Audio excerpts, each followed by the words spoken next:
بسم اللہ الرحمن الرحیم۔ حضرت ادریس علیہ السلام پر 30 صحیفے نازل ہوئے۔ آپ پہلے شخص ہیں جنہوں نے قلم سے لکھنا شروع کیا اور کپڑے سی کر پہنے۔ آپ سے پہلے لوگ درختوں کے پتوں سے سطر پوشی کرتے تھے۔ آپ مسجد رسالہ جو کہ عراق میں موجود ہے اس میں رہا کرتے تھے۔ آپ کی بد دعا سے آپ کی امت پر 20 سال کے لیے بارش برسنا بند ہو گئی۔ آپ کو جناب اسرائیل کو دیکھنے کی خواہش ہوئی تو آسمان پر گئے جہاں پر آپ کی روح قبض کی گئی۔ تمام واقعہ تفصیل سے سننے کے لیے ہماری ویڈیو آخر تک دیکھتے رہیے۔ حضرت ادریس علیہ السلام کی پیغمبری کی ابتدا یوں ہوئی کہ ان کے زمانے میں ایک ظالم بادشاہ تھا۔ ایک روز وہ سیر و تفریح کے لیے نکلا۔ اس کا گزر ایک زمین سے ہوا جو ایک مومن کی تھی۔ بادشاہ کو وہ زمین پسند آئی۔ وزیروں سے پوچھا یہ کس کی زمین ہے؟ انہوں نے بتایا کہ فلاں شخص کی ہے جو آپ کی رعایا میں سے ہے۔ بادشاہ نے اس کو بلوایا اور اس سے زمین کی خواہش کی۔ اس نے کہا میرے بال بچے تجھ سے زیادہ اس زمین کے محتاج ہیں، لہذا میں اس کو کسی بھی قیمت پر نہیں بیچوں گا۔ بادشاہ کو غصہ آیا، اس کے تیور بگڑ گئے۔ اسی حالت میں غضبناک واپس چلا گیا۔ اس کی ایک بیوی قوم ازارکا میں سے تھی جس کو وہ بہت چاہتا تھا اور اکثر اس سے مشورہ کیا کرتا تھا۔ جب وہ اپنے دربار میں بیٹھا تھا اس عورت کو بلایا۔ اس عورت نے بادشاہ کو بہت غضبناک دیکھا تو پوچھا کہ ایسا کیا معاملہ ہے کہ تو اس قدر غصے میں ہے؟ بادشاہ نے زمین کا قصہ اس سے بیان کیا۔ اس عورت نے کہا اے بادشاہ، غم و غصہ وہ کرتا ہے جس میں انتقام کی طاقت نہیں ہوتی۔ میں اس کے مار ڈالنے کی تدبیر بتاتی ہوں، اس سے زمین بھی تیرے قبضے میں آ جائے گی اور رعایا کے نزدیک اس کے قتل کے بارے میں تجھ پر کوئی الزام بھی نہیں رہے گا۔ بادشاہ نے پوچھا وہ کون سی تدبیر ہے؟ اس نے کہا کہ ازارکا کی ایک جماعت اس کے پاس بھیجتی ہوں کہ اس کو پکڑ کر لائیں اور تیرے سامنے گواہی دیں کہ وہ تیرے دین سے پھر گیا ہے۔ اس طرح تو اس کو قتل کر کے اس کی زمین پر قابض ہو جانا۔ بادشاہ نے کہا ایسا ہی کر۔ بادشاہ کی بیوی نے کچھ لوگوں کو بھیجا جو اس مومن کو پکڑ کر لائے۔ انہوں نے بادشاہ کے سامنے گواہی دی کہ وہ بادشاہ کے دین سے منحرف ہو گیا ہے۔ یہ سن کر بادشاہ نے اس کو قتل کر دیا اور اس کی زمین پر قابض ہو گیا۔ اس مومن کے قتل کی وجہ سے حق تعالی غضبناک ہوا اور ادریس علیہ السلام کو وحی فرمائی اس جابر الظالم کے پاس جا کر کہو کہ تو نے اس مومن کے قتل پر ہی اکتفا نہیں کیا بلکہ اس کی زمین بھی غصب کر لی۔ مجھے اپنی عزت و جلال کی قسم ہے میں تیری بادشاہی مٹا دوں گا اور تیری عورت کا گوشت کتوں کو کھلا دوں گا۔ حضرت ادریس علیہ السلام اس کے پاس پہنچے۔ آپ نے اس سے فرمایا میں خدا کا رسول ہوں، تو ایک جابر شخص ہے۔ پھر اللہ کا پیغام پہنچایا۔ بادشاہ نے کہا میرے دربار سے نکل جا، اب تیری خیر نہیں۔ پھر اس عورت کو بلایا اور مشورہ مانگا۔ اس نے کہا ادریس کے خدا سے خوف مت کھا، میں کسی کو بیچ کر اس کو قتل کرا دیتی ہوں۔ بادشاہ نے کہا ایسا ہی کر۔ حضرت ادریس علیہ السلام کے اصحاب آپ کے بارے میں خوف زدہ ہوئے کہ اب آپ کو بادشاہ قتل کر دے گا۔ اس عورت نے ازارکا کے 40 آدمیوں کو ادریس علیہ السلام کو قتل کرنے کے لیے بھیجا۔ وہ لوگ وہاں آئے جہاں آپ اپنے اصحاب کے ساتھ بیٹھا کرتے تھے، لیکن آپ کو وہاں نہ پایا تو واپس چلے گئے۔ ادھر حضرت ادریس علیہ السلام اسی روز اپنے اصحاب کو لے کر شہر سے باہر نکل گئے۔ خدا سے دعا کی کہ پالنے والے تو نے مجھے اس ظالم کے پاس بھیجا، میں نے تیرا پیغام پہنچایا اور اب وہ میرے مار ڈالنے کے درپے ہے۔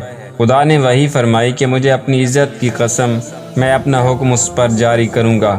ادریس علیہ السلام نے عرض کی پالنے والے میری ایک حاجت ہے۔ خدا نے فرمایا بیان کر، میں تمہاری حاجت پوری کروں گا۔ عرض کی جب تک میں نہ کہوں ان پر بارش نہ ہو۔ خدا نے فرمایا ان کے شہر تباہ ہو جائیں گے اور لوگ بھوکے مر جائیں گے۔ ادریس علیہ السلام نے کہا نہیں ایسا ہی ہو۔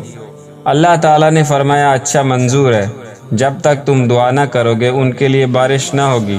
یہ سن کر ادریس علیہ السلام نے اپنے اصحاب کو آگاہ کیا کہ اب ان پر بارش نہ ہوگی جب تک میں ان کے لیے دعا نہ کروں گا۔ تمام شہروں میں یہ مشہور ہو گیا کہ ادریس علیہ السلام نے خدا سے ایسی دعا کی ہے اور آپ خود ایک بلند پہاڑ کی غار میں جا کر چھپ گئے۔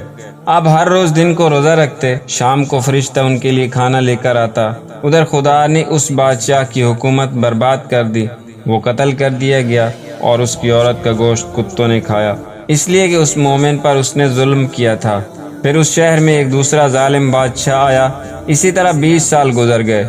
لیکن ایک قطرہ پانی نہ برسا۔ اس شہر والے سخت تکلیف و اذیت میں مبتلا ہوئے، ان کے حالات بہت خراب ہو گئے۔ وہ دوسرے شہروں سے خوراک لاتے تھے۔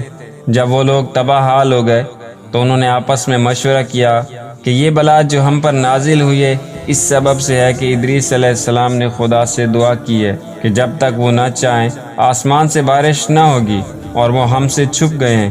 ان کا تو پتہ نہیں کہاں ہیں، لیکن خدا ہمارے اوپر ان سے بہت زیادہ مہربان ہے، لہذا ہم کو چاہیے کہ خدا کی بارگاہ میں توبہ کرے، اس شہر میں پانی برسائے۔ غرض انہوں نے موٹے کپڑے پہنے اور اپنے سروں پر خاک ڈالی اور خاک پر کھڑے ہو کر خدا کی بارگاہ میں گرہ وزاری کی اور توبہ استغفار کرنے لگے۔ اللہ کو ان پر رحم آیا اور ادریس علیہ السلام پر وحی فرمائی کہ تمہارے شہر والے مجھ سے توبہ استغفار کر رہے ہیں اور میں توبہ قبول کرنے والا ہوں۔ میں نے ان پر رحم کیا ہے، اور اب تم نے مجھ سے سوال کیا تھا کہ جب تک تم دعا نہ کرو بارش نہ کروں گا، لہٰذا اے ادریس مجھ سے طلب کرو تاکہ میں ان پر بارش بھیجوں۔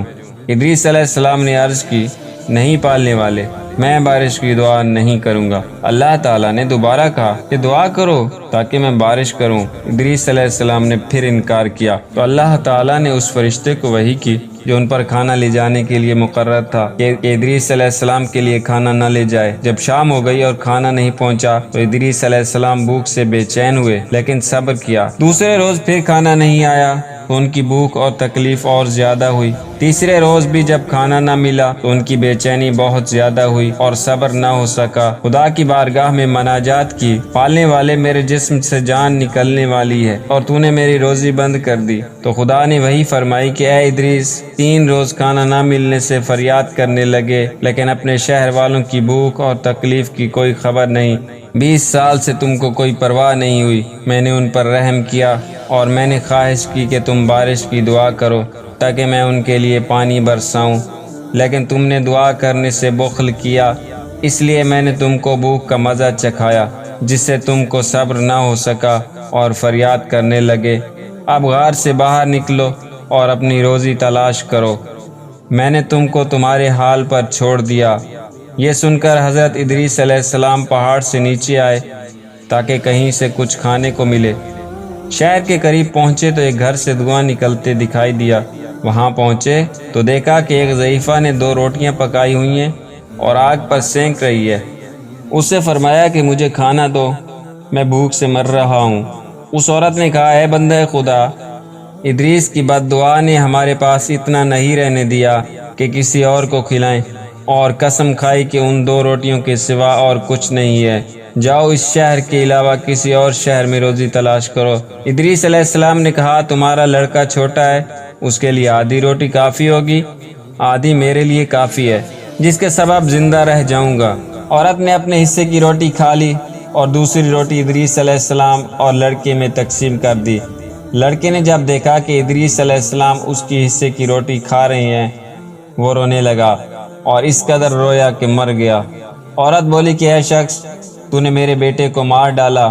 حضرت ادریس علیہ السلام نے فرمایا، گھبرا مت، میں اس کو خدا کے حکم سے زندہ کیے دیتا ہوں۔ یہ کہہ کر لڑکے کے دونوں بازو اپنے دونوں ہاتھوں میں پکڑ کر بولے، بحکم خدا زندہ ہو جا، میں ادریس ہوں، خدا کا پیغمبر۔ اور وہ لڑکا فوراً ہی زندہ ہو گیا۔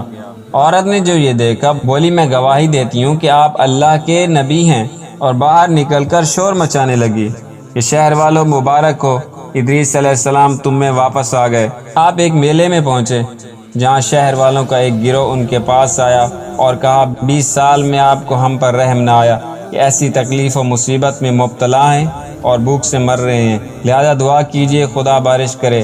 ادریس علیہ السلام نے کہا، اس وقت تک دعا نہ کروں گا جب تک یہ تمہارا بادشاہ اور تم شہر والے ننگے پیر چل کر میرے پاس آ کر التجا نہ کرو۔ جب بادشاہ نے ادریس علیہ السلام کا یہ کلام سنا تو 40 آدمیوں کو انہیں گرفتار کرنے کے لیے بھیجا۔ وہ جب آپ کے پاس پہنچے، حضرت نے ان پر بد دعا کی جس سے وہ سب کے سب مر گئے۔ بادشاہ نے جو سنا تو 500 آدمیوں کو ان کی گرفتاری کے لیے بھیجا۔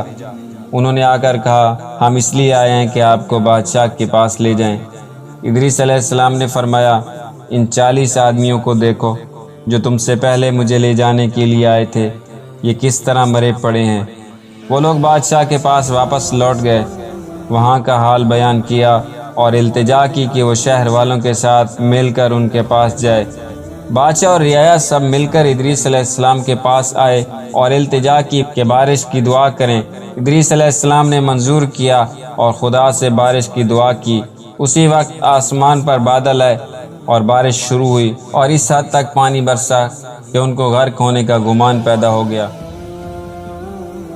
خداوند متعال ایک فرشتے پر غضبناک ہو گئے اور اس کے بال و پر کاٹ کر ایک جزیرے میں ڈال دیا۔ وہ اس جزیرے میں مدتوں پڑا رہا۔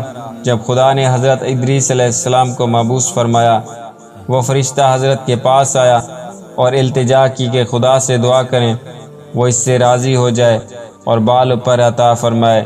حضرت نے دعا کی اور خدا نے اس پر رحم فرمایا اور اس کے بال و پر عطا فرمائے۔ تو فرشتے نے حضرت ادریس علیہ السلام سے پوچھا کہ مجھ سے آپ کی کوئی حاجت ہے؟ فرمایا ہاں، میں چاہتا ہوں کہ تو مجھے آسمان پر لے چلے تاکہ ملک الموت کو دیکھوں، کیونکہ ان کی یاد سے بے خوف زندگی گزارنا میرے لیے ممکن نہیں۔ اس فرشتے نے حضرت کو اپنے پروں پر اٹھایا اور آسمان چہارم پر لے گیا۔ وہاں حضرت نے ملک الموت کو دیکھا کہ بیٹھے ہوئے ہیں اور اپنے سر کو تعجب سے حرکت دے رہے ہیں۔ جناب ادریس علیہ السلام نے ان کو سلام کیا اور سر ہلانے کا سبب پوچھا۔ ملک الموت نے کہا، رب العزت نے مجھ کو آپ کی روح چوتھے اور پانچویں آسمان کے درمیان قبض کرنے کا حکم دیا۔ میں نے عرض کی، پالنے والے، یہ کیسے ممکن ہے؟ حالانکہ ایک آسمان کا دوسرے آسمان سے راستہ 500 سال کا ہے، تو اتنی جلدی آسمان چہارم و پنجم کے درمیان ان کی روح کیسے قبض کی جا سکتی ہے؟ تو اب مجھے معلوم ہوا کہ کیسے اللہ تعالیٰ نے حکم دیا تھا۔ یہ کہہ کر وہیں حضرت کی روح قبض کر لی۔